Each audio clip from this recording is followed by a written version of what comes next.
Welcome to my channel. இப்போ நம்ம channel என்ன பார்க்க போறோம்னா வெங்காய பகோடா தான் போட போறேன் ஃப்ரெண்ட்ஸ். பாருங்க, வெங்காயம் கட் பண்ணி வச்சிருக்கேன். கட் பண்ணி நல்லா இந்த மாதிரி உதிரி உதிரியா ஆக்கி வச்சுக்கணும். இப்போ இதுக்கு தேவையான பொருள் காமிக்கிறேன். வெங்காயம் ஃபர்ஸ்ட் மெயின் ஒரு பெருங்காயத்தூள் பாக்கெட் இதில் கொட்டிக்கலாம். வெங்காயம் கொஞ்சமா பூண்டு நச்சு வச்சிருக்கேன். பச்சை மிளகாய் ஒரு பச்சை மிளகாய், அப்புறம் கருவேப்பிலை வச்சிருக்கேன். இது கடைசியா தான் ஃப்ரெண்ட்ஸ் காமிக்கிறேன். அப்புறம் கடலை மாவு பாருங்க, கடலை மாவு, அப்புறம் ரெட் சில்லி பவுடர். நெக்ஸ்ட் என்ன, எப்போ போல சால்ட் தான். இப்போ வாங்க, இப்போ நம்ம எடுத்து வச்சிருக்க வெங்காயம் இது பூண்டையும் பச்சை மிளகாவையும் இந்த வெங்காயத்துல மிக்ஸ் பண்ணிக்கலாம். அப்புறம் பெருங்காயத்தூள் இதுல கொட்டிக்கலாம். கொட்டிட்டு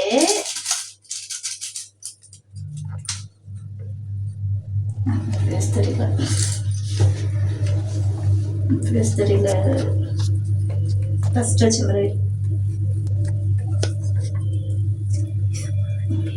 இங்க பாருங்க, கடலை மாவு 4 ஸ்பூன் போட்டுக்கலாம் ஃப்ரெண்ட்ஸ். இதுல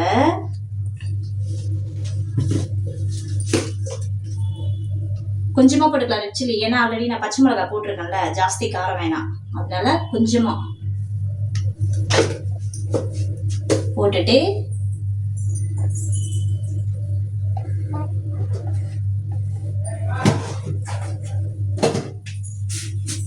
சாரி ஃப்ரெண்ட்ஸ், பச்சரிசி மாவு, ரைஸ் பவுடர் காமிக்கல.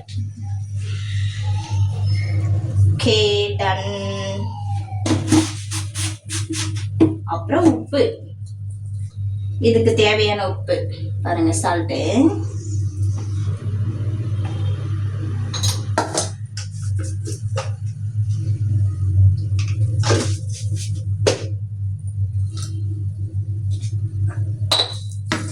இப்போ கொஞ்சமா தண்ணி தெளிச்சு இதை நல்லா மிக்ஸ் பண்ணிக்கலாம்.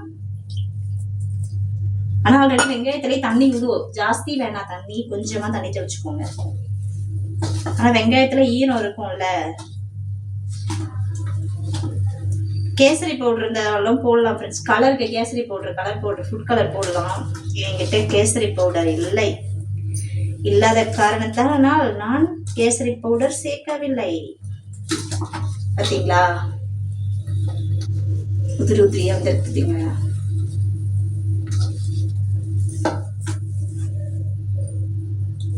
இந்த மாதிரி செஞ்சு சுட சுட டீ போட்டு, டீ கூட வச்சு, எங்க வீட்டுல ஈவினிங் ஸ்நாக்ஸ் தான் அது.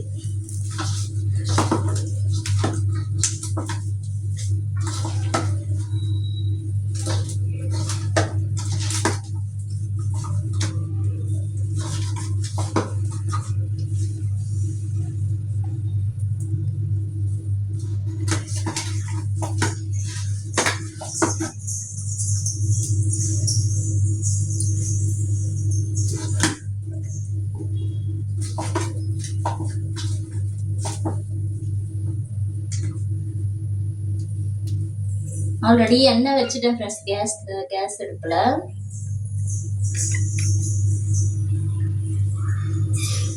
பாருங்க ஃப்ரெண்ட்ஸ், எண்ணெய் நல்லா காஞ்சிடுச்சு. இப்போ நம்ம எடுத்து வச்சிருக்கோம்ல, பாருங்க எவ்வளவு அழகா மிக்ஸ் பண்ணி வச்சிருக்கோம் பார்த்தீங்களா. இப்போ இது எடுத்து அப்படியே ஒரு மழை சாரல் மாதிரி தூவ வேண்டியதுதான். அங்க ஐயோ, டீ பாருங்க, டீ வேற போட்டிருக்கேன் ஃப்ரெண்ட்ஸ். நான் டீ ஆல்ரெடி கொதிச்சுட்டே இருக்கு பார்த்தீங்களா, டீ ரெடி. இப்போ பாத்தீங்களா,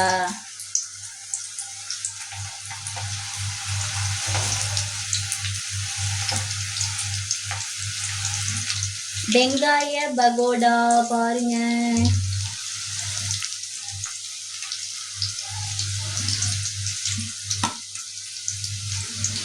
வேகட்டும் வேகட்டும்.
சுட சுட இஞ்சி தட்டி போட்டு tea friends, masala tea. Masala tea கூட சுட சுட காலிஃப்ளவர் பகோடா சாப்பிட்டா எப்படி இருக்கும்? சாரி ஃப்ரெண்ட்ஸ், வெங்காய பகோடா.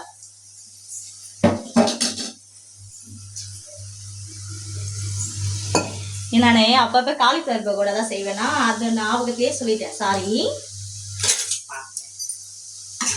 பாத்தீங்களா? அப்படியே கலர் சேஞ்ச் ஆகும், அப்படியே சல சல சலன்னு எப்படி இருக்கு பார்த்தீங்களா?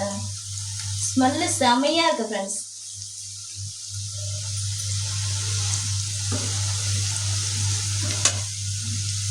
இப்போ இது கூட கருவேப்பிலை சேர்த்துக்கலாம்.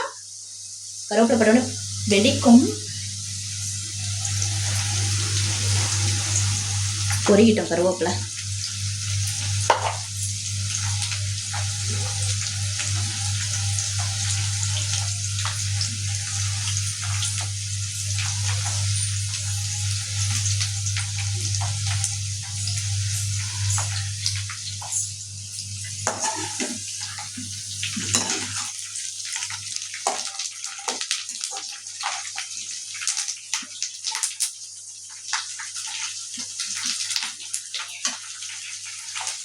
பாருங்க ஃப்ரெண்ட்ஸ், சுட சுட டீயும் சூடான வெங்காய பகோடாவும் எப்படி இருக்குன்னு பாருங்க. நீங்களும் இது மாதிரி செஞ்சு சாப்பிட்டு பாருங்க. எனக்கு தெரிஞ்சது நான் செஞ்சுருக்கேன். நீங்கள் எப்படி செய்வீங்கன்னு சொல்லிட்டு கமெண்ட்டில் சொல்லுங்கள். நீங்கள் இதை ட்ரை பண்ணிட்டு எப்படி இருந்துச்சுன்னு கமெண்ட் பண்ணுங்கள் ஃப்ரெண்ட்ஸ்.